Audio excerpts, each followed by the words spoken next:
I can't believe I'm about to say this, but today we're going to be building a battle droid. If you've seen my latest videos, you will know that for May I decided to stick to a Phantom Menace theme to celebrate the 25th anniversary of the movie. I was trying to think of what else I could build because I already made a lot of the most recognizable props from the film, and the one idea that I kept coming back to was a battle droid. Well, I did briefly consider making a life-size Watto, but the battle droid made more sense. Not only did the Phantom Menace mark the first appearance of the B1 battle droid, but there's literally thousands of them in the movie. This plan does mean that I need to try and pull off a 6-foot-ish tall droid from start to finish in about 2 weeks. For reference, it took me over a week just to weather IG-12. Forget any of the printing and post-processing. It's not that I'm slow, I'm just very particular about my droids. So I guess we'll see if I can actually pull this off. We've got no time to waste, so let's get started on this droid. I'll of course be using Droid Division's battle droid files for my build. Now, since I'm working with such a tight schedule, I want to talk a bit about how I try to be the most efficient with my time for these large projects. The first thing that has been super helpful as of late is the multi-plate function that, in my case, Orca Slicer has. It means that I can drag an entire group of pieces into the slicer and prep them all at once without worrying that I've accidentally missed a part. It's also an insane time saver when it comes to printing the opposite side of the various parts. For a lot of these humanoid droids, the parts are the same on both sides, so all you have to do in your slicer is mirror the piece. That means any changes you've made to walls, infill, or custom support settings will automatically be replicated for the second side that you need. Which, speaking of settings, I'll be printing everything on ultra-fast printers, which all have 0.4mm nozzles installed on them. I never go below 4 walls on any of my parts. I'll increase the wall thickness if it's a more delicate or load-bearing part. A lot of the parts I got away with 10 to 12% infill. Again, if it's a structural part, I'll increase that. If it's a massive part, I tend to try and go down to 9 or 8% to keep it lighter. Obviously, all of these settings are subject to personal preferences, but this is what I used for this particular build. On the subject of personal preferences, I decided to use ABS for this entire droid.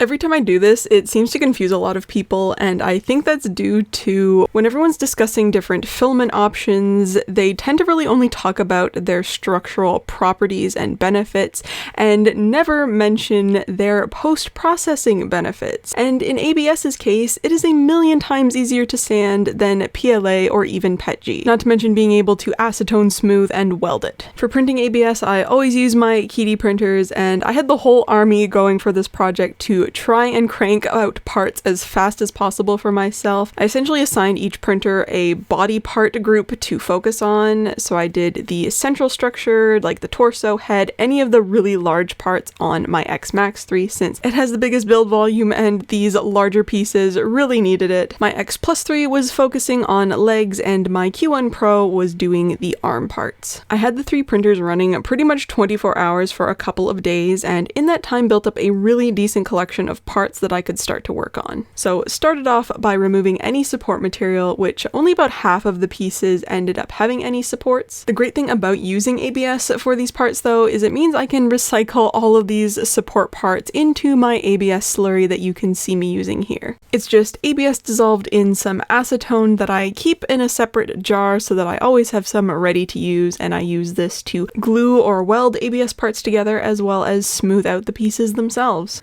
I decided to switch things up this time around and use a bit of a different method for these parts. So instead of immediately going in with the foot sander as I would usually do, I used some of the ABS slurry to smooth out some of the more rough parts of the pieces. So anywhere where there were more visible layer lines, you know, where the layer height changes and you can see those more visible steps, just any more visible artifacts, I went over with some of my acetone ABS slurry mixture. The great thing about this stuff is that you can change the consistency, so if I wanted it really gloopy to try and fill in any of those areas, I could just add more ABS into my mix and it would be thicker and fill in those gaps more. And doing this before doing any sanding meant that I would just be able to sand all of this off without having to essentially do 2 steps. Like, instead of doing the sanding and then adding the slurry, I'm sanding and smoothing off the slurry that is hopefully already smoothed these prints a little more so that this piece is already prepped a little better for the first layer of filler primer. So of course had to start with the foot sander for sanding, but then I always have to switch to sandpaper. Normally 100 100 grit for sanding any of the smaller spots that the foot sander unfortunately can't fit into. I also enlisted my mom to help me get through sanding some of these parts. She's a big fan of using the foot sander. And with that first initial round of sanding complete, it means that I can start with the first layers of filler primer.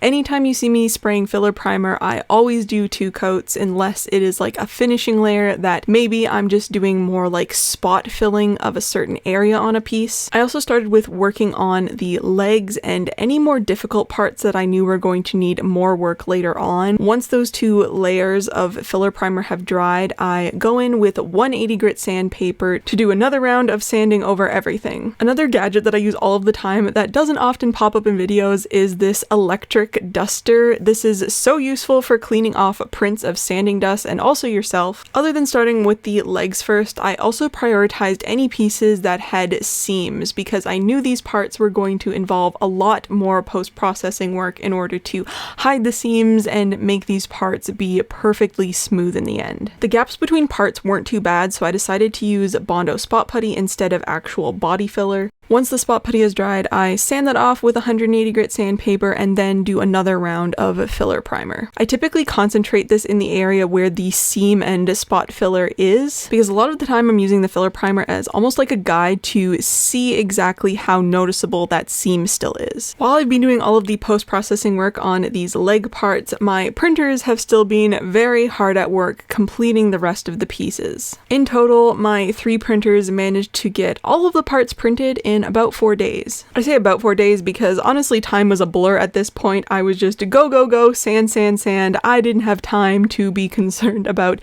when these printers were done doing things. I just knew that like 4 days later I basically had an entire droid done. It also just happened to work out that all of the printers had completed their designated body parts at about the same time. But of course that means with more parts comes more prep work. Doing the ABS slurry first seemed to have worked really well on the leg parts, so I decided to continue that for these new pieces. The second round of parts was mostly made up by the arms and hands. Obviously, I prioritized the printers printing the legs first because I knew that's what I wanted to start with. There were also some larger upper pieces like the head and backpack, and I also enlisted my mom and my dad this time to help me get through these parts because there were a lot of arm parts compared to the legs. Even though the individual arm parts are smaller, there's just physically more pieces that you have to get through sanding. The initial sanding with the foot sander is also really the only step that I can get any help with. So while the second round of parts were getting sanded, I continued working on the legs and first round of pieces that I still wasn't quite finished with yet. I thinned down some spot putty to brush on some of the more problematic parts that weren't quite to the level of smooth that I wanted them to be at, due to either seams or some still visible layer lines from how they were printed. Once the spot putty had dried, sanded that off, and then went in with another round of filler primer. After doing the touch-up on this round of pieces, I'd really completed everything from the feet up to the lower abdomen. At this point, I was dying to see these leg parts all together, so I cut my wooden dowel down to size. I actually had my miter saw set up for once, so it meant that I got to save myself a bunch of time. But these poles run through the entirety of the legs on the battle droid for strength, and it means you just sort of put them on like a droid shish kebab, and you have yourself a pair of completed droid legs. Since I got the lower half of the battle droid finish, it meant that the next thing on the to-do list was the upper torso.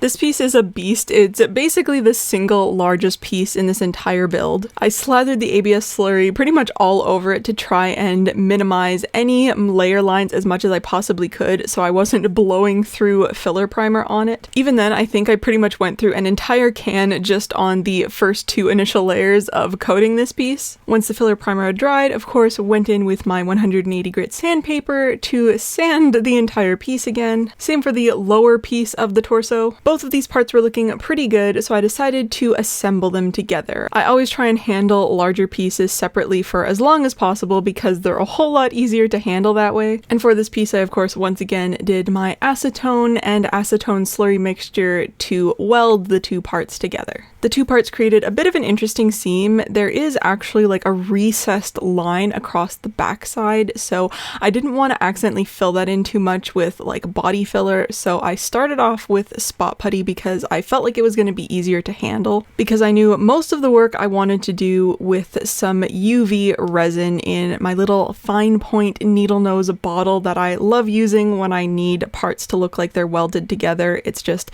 such an easy way to get a very precise amount of UV resin onto the area that you want. And this is just some 3D printer resin in this bottle. And that was pretty much everything for the torso part, which meant the last large piece that I had to deal with was the backpack. This is actually an optional accessory for the droid, so if you didn't want this piece, you don't have to use it, but I thought it would be really cool to deck out my battle droid in as many of the accessories as I possibly could. Since I was taking on this battle droid project because of the Phantom Menace anniversary, it felt only fitting to include the backpack on mine, since all of the B1s have them on Naboo. Technically other than the commander, but that is a specific we will get into in a bit. The last main piece that I had to work on that had any sort of seam was the head. This piece looked really good straight off of the printer, so I didn't do any acetone slurry mixture on it. I just sanded it and then went in with filler primer. And once I'd had a chance to sand that again, I attached the front and back of the head together.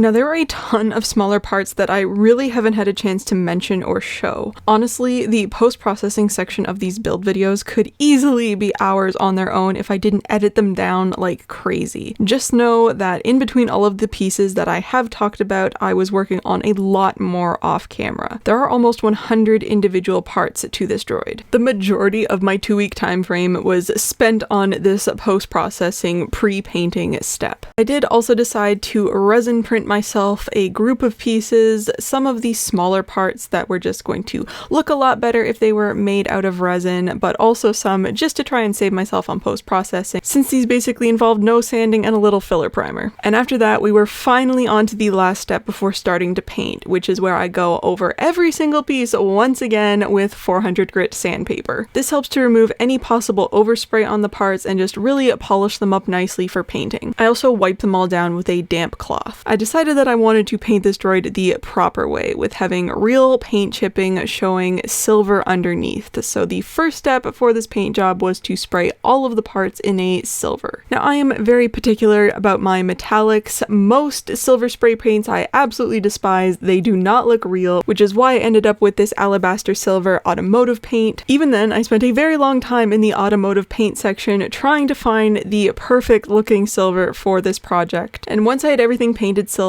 I decided that I wanted to put this droid together. Please appreciate my newly organized droid hardware.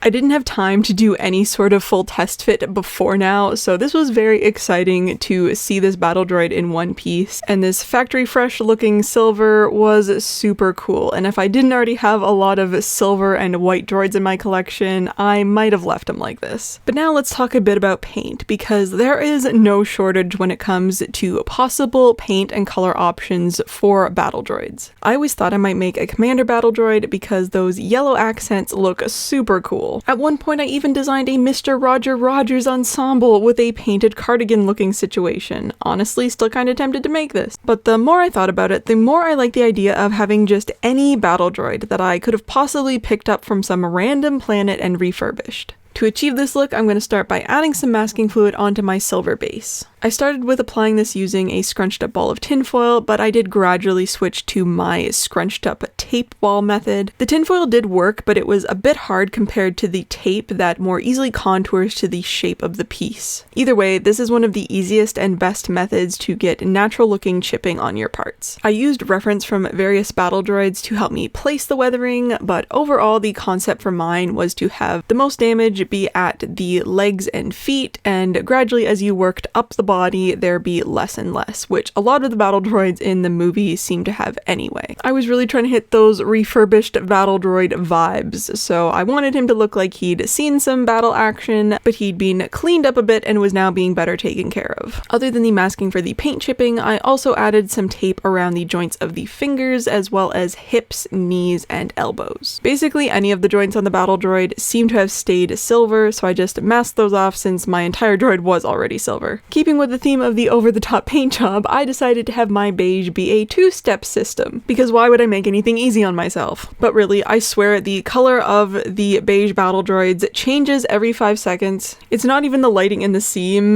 The figures are one color, they're a different color on Naboo, they're a different color somewhere else. Even like the promo shots for the battle droids are all different shades of beige. So I attempted to hit it somewhere in the middle. So I started off with this smoky beige. This was a satin paint color. I could not find this in matte, but I actually think the satin worked out really well because in a lot of scenes, the beige coating on the battle droids does seem to have a bit of reflectivity to it. This color on its own though is a bit light for the beige that I was going for. So over the top of it, I used one of the most infamous battle droid colors, which is the Montana Gold Sahara Beige. I used this for the first time on IG-12, and I had already known that this was one of the most commonly used colors for the beige battle droids, and when I used it on IG, I was kind of shocked at how yellow it was, which is why I didn't want to just use it on its own, at least to my eyes. Like, I am a psycho paint color sensitive artist, okay? Like, either one of these colors might look fine to anyone else, and honestly, I think either one of them would work, but why would I make it easy on myself? Even in all of these clips, you probably have no clue what this color actually looks like in person because it seems to change every 5 seconds depending on what time of day and what lights I was filming with at that point. So maybe that means it is actually the perfect color. The good news is that even though I decided to do a two-step beige process, it only took me a single day to paint the entire droid, and once I'd let that dry overnight, it was time to remove all of the masking fluid. I used a combination of just scratching it off with my fingers and also using this metal sponge or steel wool. The nice thing about using the metal, other than it's a really easy way to find exactly where the masking fluid is on your parts, is it also gives a bit more scratching and variance in texture. Even while I was still removing the masking fluid, I found myself really going at the parts with it to give it more scratching and weathering. Once I'd gotten all the masking fluid off, it was time for the painting portion of the weathering. I used my favorite technique for this, which is mixing some black wash with some additional acrylic paint, in this case a nice chocolate brown, watering that down and putting it through an airbrush and spraying that all over your parts. It's very similar to the process that I'm sure a lot of people are most familiar with, which is just a watered down acrylic paint that you brush all over the piece and then blot off with a paper towel, but I find in a lot of cases you really run the risk of still being able to see the brush strokes from applying the wash, and when you airbrush it on, you get absolutely none of that. You can go over the entire piece with a super wet wash so that you only get a hint of the color and texture that this gives, or you can go in with a more refined spray to really build up the texture and darkness where the grime would just naturally build up more. You know, you can't have a droid that has this level of paint chipping without also having some degree of dirt on it. Similarly to how I approached the masking process, I had the mixture that I was spraying on be a lot more concentrated towards the feet and lower half, and then gradually as I worked up the droid, I added